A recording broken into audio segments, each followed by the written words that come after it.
now, your main event. Introducing the hosts of Wrestling with Freddie, Jeff Dye, and Freddie Prinze Jr. Ladies and gentlemen, welcome to a brand new episode of Wrestling with Freddie. With me, as always, is my great co-host, Mr. Jeff Dye. I said as always, even though sometimes he's working. And this is Wrestling with Friends. How we doing, baby boy? Pretty good, sir. It's the end of the day. It's hot as hell up here in my little studio. The little man had a sleepover last night, so when he came in, I got to give him a big-time body slam as soon as he walked in the door, which was awesome. And yeah, how are you? I'm good. How did football go? They have him run a 40, and he was fast, man. He was flying through there. I said, don't stop at the end like last year. You're going to lose time. I said, just run all the way through it. And he ran all the way through, and we cheered his buddies on, too. We're just like, push it, push, push, push, push. 4 of his buddies were at the tryouts, too. And then they have to do a fake out and a tackle. It's flag football on both sides. And then they run like 3 different routes, and then they test their arm, and then it was over. And we were there early so he could warm up. So he was actually first. And his number was my lucky number. So he was all good, dude. He had everything going for him. He did drop one pass that he should have kept running and he could have caught. But otherwise, he did a good job, man. Nice. All so right, when do we find out if he's on the team? It just depends. It's a draft now. All the coaches were there. So they're like evaluating the players while they're doing their tryouts. And then they do a full-on draft and draft these kids, which is sick. Yeah, the kids really like it, though. And he's been there 3 years now. This will be his 4th year in the league. All right, dude. Professional wrestling. We said it a couple years ago. We said professional wrestling is back. I know the ratings aren't what they were in the 90s, but there's way more frigging channels than there were in the 90s. There's a lot more ways to watch things and be entertained than there was in the 90s. Wrestling is back because AEW broke the record for paid attendance with 81,035 and over 90,000 people in the building altogether at Wembley frigging Stadium, Jeff. 90,000 people sold out Wembley. You sold out Wembley with your comedy. How was that for you when you did that? It didn't feel the same. Let me tell you that. No, it was pretty cool, man, to see. And they're like doing real numbers now. You know what I'm saying? Like, it's not like they're lying. 1 billion people showed up and watched. We had to build seats in the sky. God damn it. They used to fudge numbers all the time like that. You know, Hulk Hogan would be like, I lift up that stinking giant 10 feet up in the air over my head. It's like, none of this is accurate. There was over 500,000 people in the audience. You're like, I don't know. But now they're being honest. And this was the record, right? Which means in just 6 years, they beat the record. Dude, that's what I'm saying, man. It's freaking me out. They did so well. We've got All Out in a week. They've announced that in October, they're going to have Wrestle Dream. And in November, my friend, Full Gear will be at the Forum in Los Angeles, California. And you know who's going to be there. You, us, me, and our whole damn crew. That'd be so sick. I'm so sick. I was at AEW in Atlanta last week. I will be at Dragon Con, so anybody in Atlanta, if you want to come say hi, you can come say hi. Xavier Woods is going to be there and probably wrestling as a giant like video game character, and I'm going to go watch him wrestle other people in cosplay costumes. But let's talk some AEW. The show opened with 0 hour. And by the way, I think I only got like one of my 27 predictions correct. And this was the first one that was wrong. Oh God, Jeff, it was terrible. MJF and Adam Cole versus Aussie Open. And I thought for sure Adam Cole was going to turn on Max and they were going to lose that match, and that was going to be Adam Cole turning heel, and then they were going to have this epic match, and we'll see who can win in the championship. They did not do that. They stayed bros for life and won the Ring of Honor Tag Team Championship, which completely surprised me and probably a lot of people because it seemed like they wouldn't do that. But if they're trying to put those titles over and trying to put Ring of Honor over and get yet another show on TV, then maybe that's the right thing to do. We also had, as All In began, we had the real, in quotation marks, which is bullshit. They shouldn't even let him say that. The real World's Championship match, CM Punk versus Samoa Joe. Everybody knew CM Punk was going to win this match and he wasn't going to lose that belt the first time or second time he defended it. I don't know. I wasn't that hyped for this match, and I really like Samoa Joe, and I think CM Punk, when he has a long match, does a really good match. But I wasn't too hyped to see it because I already knew how it was going to end. Now let's go to Kenny Omega, Hangman Page, and Kota Ibushi versus Jay White, Juice Robinson, and Konosuke Takeshita. This match had a surprise ending, and you came in right after this match ended, I think, Jeff. This match had a surprise ending with Konosuke getting the surprise sort of roll-up victory when I think everyone was expecting a finish from the good guys. So this was kind of the surprise finish. I'm not the biggest trios dude, but sometimes they catch me. And now we get to when Mr. Jeff Dye made it to the party. Fashionably late, had 3 dates with him. They were all looking fine as wine. You came in like the Godfather. And we got to see, I still don't know what this match is, a stadium stampede. And this was everybody at AEW versus everybody else at AEW. It was like 6-on-6. And there were parts of it that I didn't know what the hell was going on. And there were parts where I was like, son of a bitch, that was really awesome. I know you had to have loved it. This had Jeff Dye written all over it, right? This match had so many things happening. Crazy thing after crazy thing. Well, Penta had 2 entrances. One says like he just kind of went away and so many things were going on that people didn't really notice that he was just missing for like a few minutes. And then his music hits again. There's just tables everywhere. Any kind of weapon you could think of. They had Legos. They had broken glass on taped gloves. They had a barbed wire bat, skewers, right? So these like little skewers that John Moxley's obsessed. I'm going to throw up. They had an umbrella. Someone fought with an umbrella, which was very exciting. I think that was Kingston up at the top. Very British. And then a woman comes in with cookies and pastries. They hit him with that. There was literally anything you could think of. I think Kingston was broken open with a real bottle in the backstage area that either did, I don't know if it broke or not, but it was like one of my favorite things I've ever seen. Dude, when he came out the second time, we're on a group text chain because we couldn't be together for this. And all I wrote was, what the fuck is going on right now? It was like Sarah Jessica Parker hosting the Golden Globes that one year where she just came out like 9 different times in 9 different wardrobes. This amazing. Match was insane. The getting hit with the baking dish was hysterical. There was, like you said, kendo sticks, the broken glass. Shout out to Jean-Claude Van Damme's Kickboxer movie was awesome. He did the Tong Po. That was the name of the bad guy in Kickboxer. I don't know why I know that. And they put the resin on their bandages and then dip it in the glass, and then they punch each other and slice each other's guts up. I thought that was awesome. And I usually hate the gross stuff. And I thought that was awesome. And Orange Cassidy got the hell beat out of him, but only one person took a worse beating than Orange Cassidy, and that man's name was Trent Beretta. Dude. He's gone. Trent Beretta is gone. The dude got crushed more times than like a jobber for Braun Strowman or something. Like the dude's just hit after hit. He went through every weapon. Dude, I was yelling at the screen, leave that band alone. Like it was like watching someone get beaten on the streets of LA. Where it got out like, of hand. Hey, I'm going to call the authorities, kids. It was still a really sick match, even though I had no idea what was going on, but I know it was bloody and gross, and I know that John Moxley had skewers sticking out of the top of his head, and it looked like the 3 hairs that Popeye would have on his head when they'd stand up straight when he'd get beat up before he'd eat the spinach. And it was the grossest thing ever. John Moxley, you're the grossest wrestler in the universe, but I still love you, and I think you're awesome. But oh my God, you're so gross, dude. Here's the thing. I love this kind of stuff. This is right up my alley. But even I was going, could have done without the skewers.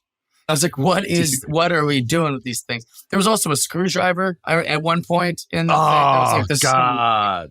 I don't know, but when he shook his head and most of them fell out, I was just like, oh, God. When Penta was hitting him, it's like, I was like watching his hand, like, wow, he's really putting him in there. This must just be, they might have like flat ends on them or something.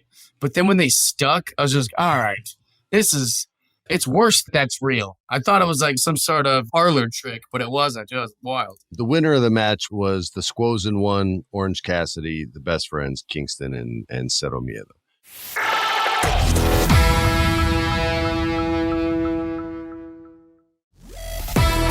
Next up, how do you follow that? I think everyone felt like the women got screwed. because it was the Women's World Championship match, a fatal four-way. Hikaru Shida, the champion, versus Dr. Britt Baker, DMD, versus Saraya, versus Toni Storm, the former women's champion. And everything was stacked up for these women to fail, and they somehow pulled this match off, man. I don't know how they didn't lose the crowd, but they had them hyped. Saraya's entrance, she came out with her entire Carney Circus family. They were like 8 deep. It looked, it was probably like 6 deep. They came out, and I should have guessed it then that, oh shit, she's about to win the world championship. But I thought there was no way that she was going to get the title. No way. And she would have been my last one that I thought was going to win it. They came out and had a hell of a match. Britt Baker got Toni Storm in her submission hold, or Hikaru Shida had her in a submission hold, and Saraya came in and grabbed Toni Storm, hit her with her finisher, and before Britt Baker tapped, she got the 1-2-3 on Toni Storm, and it was awesome, man. I felt bad for them because I was like, ooh, that sucks to give them this spot. And they totally crushed it. At least I thought they did. What did you think? I loved it. And you know that I'm pretty critical of women's wrestling, and it was awesome. I loved every second of the match. I know that Saraya's mom is a pro wrestler. I'm aware of that. But her mom did great. I'm just not used to seeing someone in the front row, wrestler or not, be able to pull off and make it feel real when they're going back and forth or like being held back or anything. And her mom was amazing. I also love the thing that they did where like Toni Storm kept finding herself in situations from Saraya's perspective would look like she's betraying her. So like Saraya's just laying on the canvas, and then Britt Baker does a move to Toni Storm that puts her over Saraya. Like that's just kind of how she fell. I definitely liked the finish. I was happy with the winner. I like Saraya a lot. I think she's super cool. She just has to be healthy enough to be a champ, unless she's just holding it and they're waiting for someone to come in that they're going to crown the new women's champion. But I really liked the match. It was awesome seeing her win in her hometown. And that, sir, takes us to the best damn tag team in wrestling, FTR, their country is all hell, versus the Young Bucks. And I just got hip to both these teams in the last year, so I wasn't fully aware of their rivalry, but I know they can all work like hell. I talked, I think, while you were at work about the Brian Cage, Big Bill versus FTR match and how they told this like crazy awesome story. I was like, yo, this match was so good and it shouldn't have been.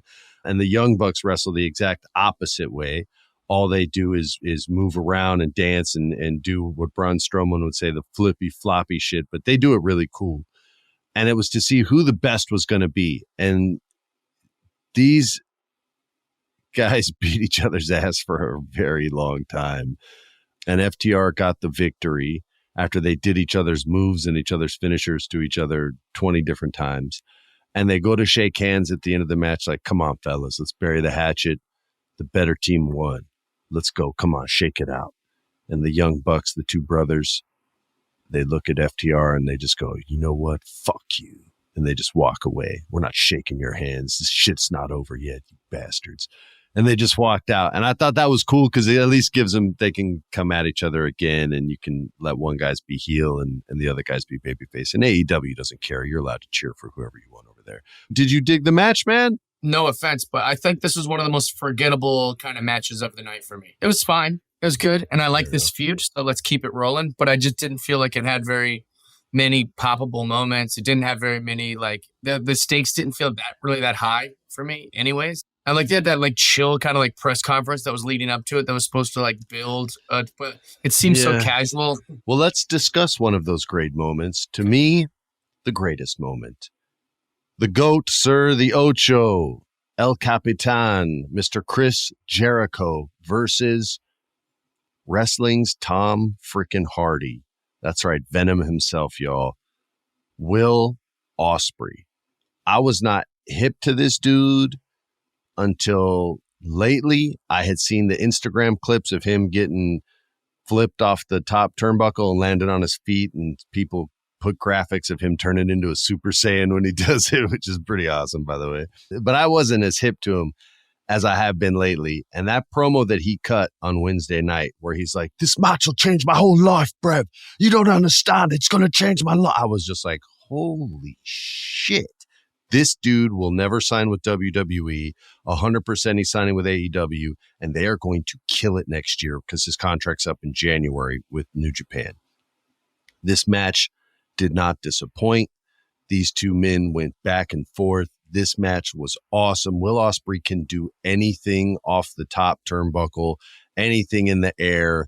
He flipped and twisted and smashed Chris Jericho. Chris Jericho beat his ass. These guys went back and forth. And you know Chris Jericho has a piece of AEW by the way he tries to get every single wrestler in the company over. And you know he knows Will Ospreay's money. And so he put him over freaking big time. And this British man from, I think they said Essex, won in front of 90,000 people screaming his name. They all love him because he's their guy, and he won. Their girl Saraya won. It was like the night of the Brits, and the match just felt right from start to finish. It was awesome. I know you loved this match, Jeff. Yeah. I became a Will Ospreay fan. He's so stinking good. Some wrestlers are so good at pro wrestling that they make it look easy. And then there's some guys that are so good at pro wrestling that it looks so hard that you're like, I could never be a pro wrestler. I could never. He beat his ass. Like, he beat Chris Jericho's ass, but he did it in a way where it was like, it made Jericho look tough as hell. And I can't believe Jericho did that match with Jericho's age. And here's the thing, that we've got guys like Billy Gunn. We've got guys like Sting. We've got that still wrestle. We've got these guys who are still in there, Christian, all these guys. But nobody's taking that many bumps from a guy that young. Not my match of the night, just because I was so entertained with all the little bells and whistles of other shit. But when it comes down to just pro wrestling, wow. I became a huge fan. I was also bullying Ospreay when he was in the ring because I'm pals with Jericho, you know? So he would be like yelling. He was like, it's going to change my life, bruv. Blah, blah, blah. I'm going to do it. And I just kept being like, we can't understand you. What are you saying? Oh, he'd have like a big I would have fist fought you. I would have fought you in the crowd, dude. I would have fought you for sure. That promo got me fired up. We're in the Jericho section, dude. We're not trying to cheer for Will Ospreay, but I'm Ospreay from now on all day. I'm cheering for Will Ospreay. That was some sick. Now you're coming to the Ospreay, yeah. I like it. Yeah, I like all the wrestlers. Way better, dude. Yeah, man, that kid is a straight up gangster, and what a way to tease. Because now you know he has to go away because he has to finish out his contract, and you got this like taste. It's like the ultimate.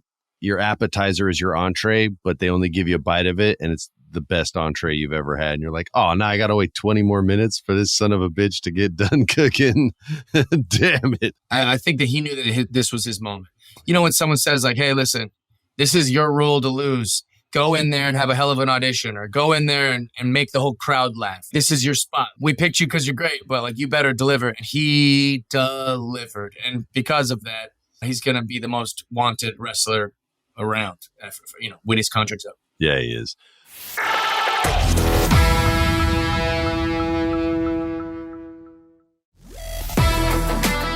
The coffin match. I did not think I was going to like this match. I liked this match quite a bit. I loved Sting's part in this. I loved when the table didn't break and he was like, oh no, you're going to break. I get nervous with the old guys. And Sting was like, relax, Freddie. What are you nervous about? I got this, bro. I really liked this match, and it was a lot of fun. The bumps that these dudes took on that coffin with legit denting it with their skulls, and the coffin drop that Darby Allin did on top of it were unbelievable. There were show-stealing type moments, though it couldn't steal the show. Nothing could except Will Ospreay. Darby is reckless with his body, like in a fun way and in a good way. Like, I love to watch it, but like, I'm just going, he's not going to do that on the coffin. You know, it's like, it's not collapsing like one of these tables we're used to seeing. It's making his whole head whip back. Like, there's just so many crazy spots they did with these things. Was there any part of you, and just be honest, was there any part of you that was like, maybe because of this week with Terry Funk and Bray Wyatt, like the coffin thing's a little weird? No, I didn't. My brain didn't go there. You didn't bridge that? Okay. The match was awesome. Swerve is a rock star, dude. I can't say enough good He's so things dope, about dude. His manager is funny. He's got so much charisma. He's got a great look. His moves are awesome. I know we're not talking about it because he didn't win, but like he had a lot of spots that were pretty awesome. Swerve was the man. Yeah, he's awesome. His entrance was so good, man. His wrestling so good. He's got personality for days, and the moment wasn't too big for him at all. He ate that up. Yeah, He's awesome. like, whose house? Swerve's house. Like, you could tell he was loving it. We have to mention this because you texted it first, and then Alex, our producer, said, I thought that too. And I promise you, I'm not just saying this. I also, the second it happened, I go, wait a minute. His braids are out. Those braids are out. That means he's technically not fully in the coffin. But we all had the same thought at the same time, which means probably most of the wrestling world also had that idea. You know, we're going to play by the rules here. Swerve should be upset. He should be like, you didn't fully get me. Protest. File a protest, Swerve. Don't let the storyline die. File a protest. Technically, part of you was out of the coffin. Technically. Oh, so that must hurt. If your braids are stuck and like you're inside, like that would probably hurt, you know? Yeah, and he sacrificed people. Protest, Swerve. In another trios match, or not trios match, or a trios match, we had Billy the Badass Gun and the Acclaimed against the House of Black. This match had a story, which was nice, because Billy Gunn, we all thought, retired in the middle of the ring when he lost to these guys and got pinned and felt like he was an anchor holding the team down instead of a guiding force that's building them up, right? And so he takes his boots off in the ring and everybody's, no, say it ain't so. And they tricked everyone and wrote this lovely story where the House of Black would not leave the Acclaimed alone, even after they beat them straight up. And Billy Gunn had enough. And he's like, look, if you're not going to let it end, you son of a bitch, I'm going to end it. And he called them out and he said, I'm the Badass Gun and I'm coming to Wembley Stadium and you can suck it. Words to that effect. And they had this match. I honestly wanted Billy to get his own entrance. I wanted the Acclaim to come out, do their rap, and then introduce Billy Gunn and have him come out and get his own music. That's what I was hoping for. That'd be sick. But it didn't happen. That's all right. He looked like Solomon Grundy from the DC comic books, and he beat the hell out of everybody, and they hit like 27 famousers in the match, which was awesome. 4 different mic drops. And they got the win, and they're the new champs, so he can't retire, man. He's got to stay with us forever because he still has one of the best bodies in wrestling at 127 years old. I know. He's so badass. He looked great. Adam Cole Bebe versus Maxwell Jacob Friedman, the AEW World Heavyweight Champion, MJF. This has been a great story. I thought it was coming to an end tonight. It is most certainly is not. It was simply chapter 1. The Roderick Strong stuff guarantees you that. I got the finish wrong. I got everything wrong. Although I think I said Max would win. They told a great story. It's like watching an old 80s teen angst movie, watching these two guys. It's like the things they fight over. They treat the belt like the girl they both have a crush on. The dialogue feels so 80s, like a cop, like a buddy cop film, like Eddie Murphy and Nick Nolte going back and forth in 48 hours. I've loved everything about it. They brought all of that into the match somehow. They gave you a horrible finish, and then MJF, who's the biggest mark for himself, apparently goes, we're not ending on a bullshit ending. We're going to fight forever, you fuckers. Let's go. And then they fought forever. I loved the match. I loved the ending. The Roderick Strong stuff worked really well. I'm your best friend, not him. Do it. But he couldn't do it because he's got love for MJF because he's his kind of scumbag. But this was awesome. And the story now is not finished, which is really cool and has me guessing all over again. You had to have loved this match too, right? You loved the whole show, I feel like.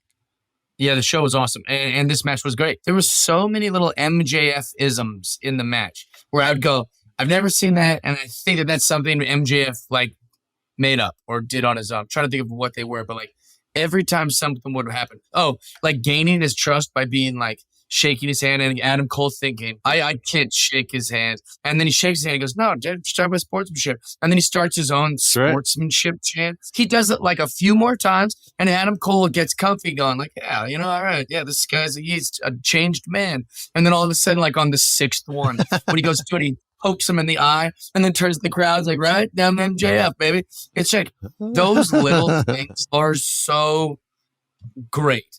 Also, I noticed a thing that happened in the MJF match versus Adam Cole that also happened earlier to Tony Storm with Saraya and Britt Baker, where in WWE they do this thing that I think is total. How do I put this politely? I think it's total bullshit. Bullcrap. Whereas like whenever a big move happens, they show you an instant replay, but then they either zoom in or they like speed it up. It drives me crazy. Just show us the highlight, just show us the thing. So MJF got slammed onto suplexed onto the steel steps outside, and it looked so realistic that they replayed it like multiple times. Look at this, how crazy is, because if something is real, let's see it. Let's say that this is great. They should exploit that to really be like, look at how crazy they're putting their bodies on the line. And the same thing with Tony Storm got stomped while Saraya had her in this kind of like figure four kind of, I don't know if there's a name for the move that Saraya was awesome doing. Yeah. Tony Storm gets her head stomped by Britt Baker's foot, but since her hands aren't there, she's just really taking the head and face to the canvas, and they replayed it like 3 times, and I was like, good on AEW. Get those real moments like, in there, kind of show off. This match was full of amazing storytelling of like MJF pulling out the ring and questioning it. Do I do this dirty fit? And then him putting the ring back in his shorts. There was just so much great storytelling. MJF is, I say it every time we talk about him, he's the best. He's just genuinely the best. Yeah, I agree, dude.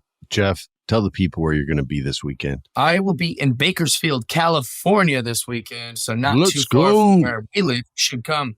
Yeah, just look on jeffdow.com. You can see where I'm coming to you guys. And don't forget tomorrow, Unsanctioned Thursdays, where we're going to talk some more AEW. And yes, we will get into the loss, the tragic loss of Bray Wyatt to the wrestling community. We'll discuss that more there. Thank you, everyone, for tuning in. Thank you for writing those reviews. Thank you for sharing this podcast, however you share it with your friends. And this was Wrestling with Freddie. Wrestling with Friends. Peace. Follow us on Instagram, Wrestling with Freddie. Twitter is WWFreddie Pod. Follow us on all the socials so you can submit your questions for the Federation. This has been a production of iHeart's My Cultura Podcast Network. For more podcasts from iHeartRadio, visit the iHeartRadio app, Apple Podcasts, or wherever you listen to your favorite shows.